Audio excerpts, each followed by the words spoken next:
Jokowi, kemudian Mas Eros Jarot, yang saya masih SD aja beliau sudah bergerak di dunia politik. Saya masih SD, sedang pendek, kemudian saya bisa duduk bersama sih juga kehormatan. Dan terima kasih juga ada Santoni dan Mas S yang sampai detik ini berjuang. Memang problem bangsa ini hari ini ya memang sistem kita bobrok.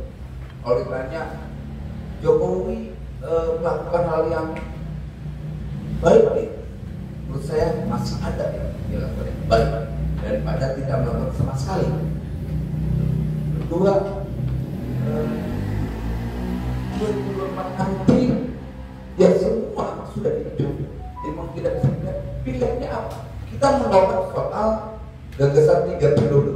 Ini gagasan bandit-bandit kita sudah tolak. Saya berjuang sendiri saat itu sampai saya harus dikeroyokin oleh monster-monster, anak-anak yang monster.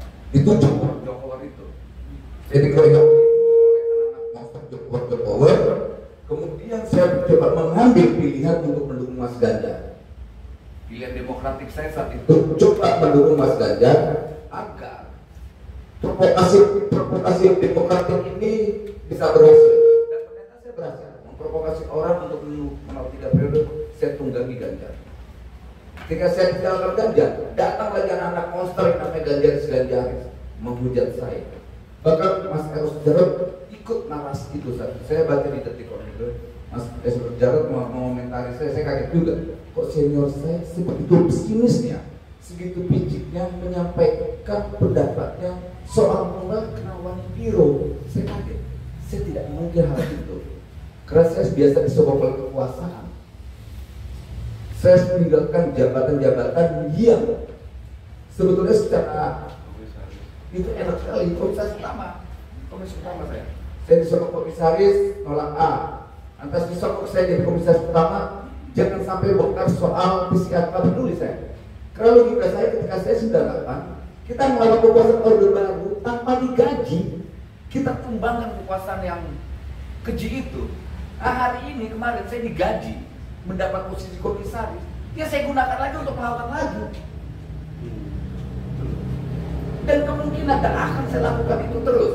Siapapun penguasanya, kalaupun nanti saya diperlakukan, mau jadi apapun saya, nggak jadi apapun, saya tetap melawan. Karena kenapa?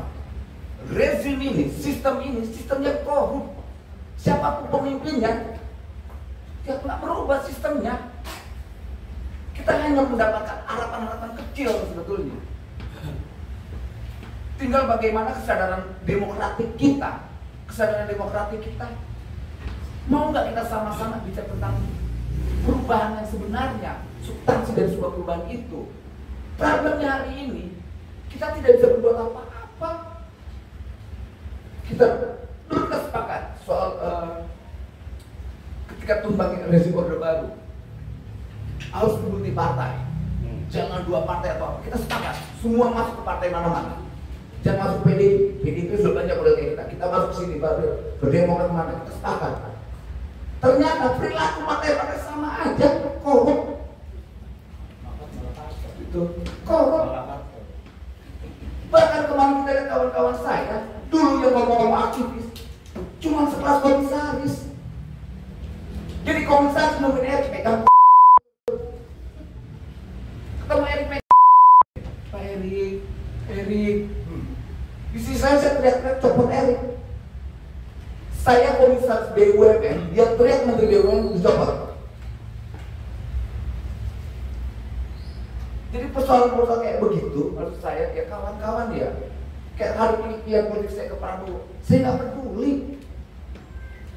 Kalau Pak Prabowo berkuasa, saya di dalam, saya nggak merubah sikap politik saya. Yang bisa merubah saya, sikap politik saya adalah kematian saya sendiri. Kalau saya mati, baru ada itu merubah saya. Selama saya tidak mati, saya akan lawan. Dan itu komitmen politik saya pada detik ini. Saya nggak peduli siapa, karena saya lawan rezim. Rezim itu sistem yang korup, sistem yang sudah nggak bisa diutak-atik. Persoalan Mas SKS itu real nyata itu. Itu memang bandit itu, Haji Ihsan itu bandit, itu mafia. Tapi di atas ini kan masih ada lagi. Dan semua itu koordinasinya kita tahu ke siapa, ke institusi hukum kita yang besar ini. Jadi model kayak Mas STS ini, ya itulah resikonya kalau seandainya kita hari ini kan kita berhadapan dengan apa ya? Demokrasi kita kan sudah diintimidasi dengan harapan kita yang dulu bahwa salah satu instrumen demokrasi adalah penegakan hukum. Penegakan hukum itu untuk kita ternyata kita menjadi musuh kebenaran itu sendiri.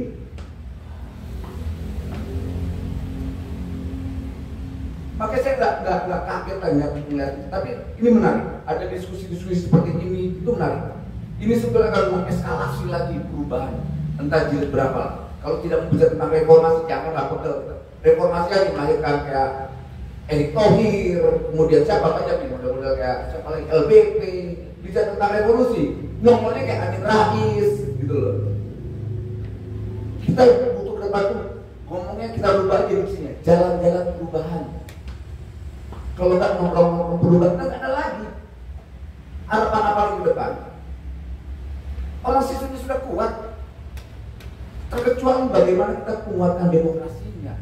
Tidak ada apa selain bagaimana kuatkan demokrasinya.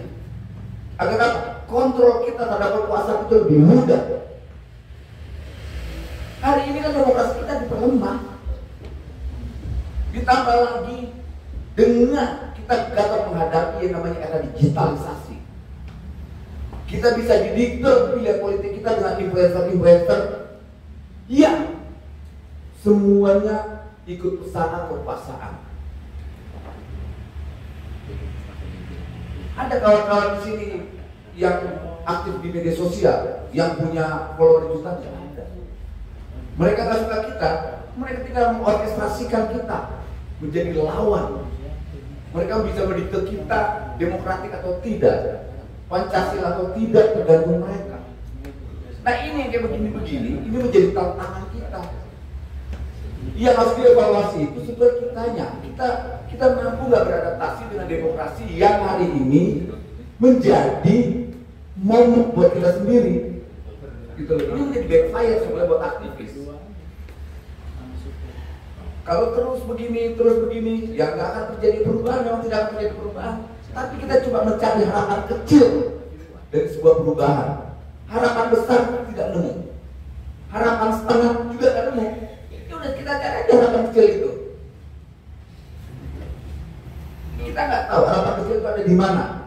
Entah ada di Anies, entah ada di Prabowo, entah itu ada di Ganjar. Kita cari aja. Tinggal kita pilihan demokratik kita. Dengan era digital kita gunakan. Lu jangan nipu. Prabowo lu jangan nipu ya. Anies lu jangan nipu ya. Ganjar lu jangan nipu ya. Kita sepakatin aja itu. Kalau mereka saya ketawa-ketawa aja, saya lihat kok orang pada nyerang pilihan politik saya, pilihan demokratik saya. Ini bahaya. Kalau kayak saya kan udah terbiasa Pak. Ya kayak kita ini udah pernah dikomuniskan Orde Baru.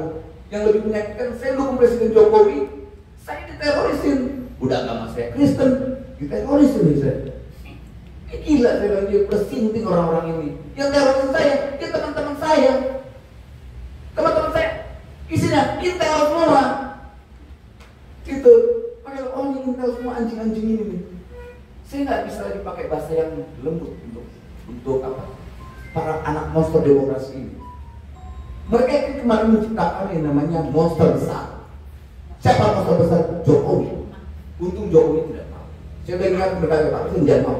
Bapak akan menjadikan monster. Kalau Bapak jadikan monster, bahaya buat Bapak. Saya kata alhamdulillah saja Pak Jokowi mendengar apa yang saya sampaikan. Dia tidak mau berkali-kali, dia menolak. Tapi itu terus. Mereka menciptakan orkestrasi bagaimana 3 periode. Bikin gagal 3 periode menjadi perpanjangan. Gagal perpanjangan jadi wapres. Gagal wapres penundaan pemilu. Dan semua susah lawan. Dan saya sendiri saat itu melawan semua komunitas-komunitas entitas-entitas kecil ini yang namanya anak-anak monster. Anak monster itu yang namanya Jokowi itu merubah menjadi anak monster itu menjadi ganjaris, kelompok-kelompok demokrasinya rendah, pemahaman politiknya rendah, taunya cuma pokoknya ya Ganjar. Jadi kita berhadapan dengan orang-orang bodoh seperti ini. Tadi apa yang disampaikan Mas Esther itu persis sekali. Ini rezim BLT. Jadi kalau soal tanya mafia, mafia itu bukan mafia level atas saja, level bawah. Sampai demonstrasi bayaran pun, lu mau ikut makan ini nggak dibayar. Kalau nggak dibayar, mereka nggak mau ikut partisipasi politik itu, mereka nggak mau ikut. Segitu pun hak mereka sudah dirampas. Sama halnya saya waktu advokasi Komplek Kostrad. Dia berani itu waktu itu dukung Anies gila-gila, tidak takbir. Pas Anies menang, tanah mereka dirampas, diem. Saya bilang, tolol kamu. Kalian bisa teriak takbir, ketika hak kalian dirampas, kalian diam, hilang tuh takbirnya. Akhirnya kita nolong juga berhadapan dengan Kostrad saat itu. Dan ini banyak sekali masyarakat bodoh di Republik ini. Mungkin kita juga punya kontribusi kali ya untuk memberi kebodohan mereka, melihat kebodohan mereka. Kita bicara tentang teori sosial, teori perubahan, tapi faktanya nggak bisa kita buat apa-apa. Ditambah dengan era digital hari ini, mudah orang sekarang mengorkestrasi narasi ketika itu menjadi pesanan kekuasaan, mudah sekali. Mungkin kawan-kawan tahu Ulin itu influencer yang mengorkestrasi, mengorganisir siapapun lawan-lawan para menteri. Kemarin saya tegur orang itu. Saya bilang, kau sudah habisin saya secara politik, kau sudah habisin saya secara data, keburu saya. Ayo kita dunyali, saya bilang. Hilang ini otak, ini saya sudah hilang tuh buntu. Karena kita ngadepin monster-monster begini, penuh akut semua. Depan muka saya tuh kayak malaikat wajahnya. Wah, Mas Noel apa kabar? Gila di belakang saya tuh kayak monster yang gak punya belas kasih. Gitu. Nah kayak gini-gini kita mau berhadapan dengan apa lagi? Nah makanya diskusi ini penting. Saya sangat punya optimisme dengan diskusi-diskusi seperti ini. Gitu. Nah tinggal ke depan harapan saya sih begini Mas Inam, kuatkan demokrasinya. Kenapa hari ini Jokowi terlalu lemah? Anggapnya lemah ya. Memang faktanya lemah ini. Karena dikelilingi oleh para monster di kabinetnya. Ini kan saya selalu menyampaikan. Ini buntu semua, ini para maling, para pencari cuan, dan terbukti semua. Dulu ada yang namanya maling bakso, maling ikan dia, maling minyak goreng menterinya, maling pupuk di pertanian, maling lagi kemarin tuh di Kementerian Keuangan, maling semua. Gitu loh. Loh, apa yang saya sampaikan itu kan fakta semua. Nah perhatiannya memang kita tidak punya kekuasaan, tapi kita punya apa? Kita punya integritas untuk menyampaikan sebuah fakta penyimpangan, dan itu dilakukan oleh Mas Teguh juga. Jadi Mas Teguh tidak sendiri, Mas. Sampai tidak sendiri. Kita kan sama-sama saling memantau aktivitas kawan kita di mana. Saya tidak akan pernah rela kawan saya Teguh ditangkap karena persoalan keadilan. Sama halnya ketika saya membela Munarman, saya mendukung Jokowi, tapi ketika negara menstigma kawan saya teroris, itulah saya bela, saya nggak peduli.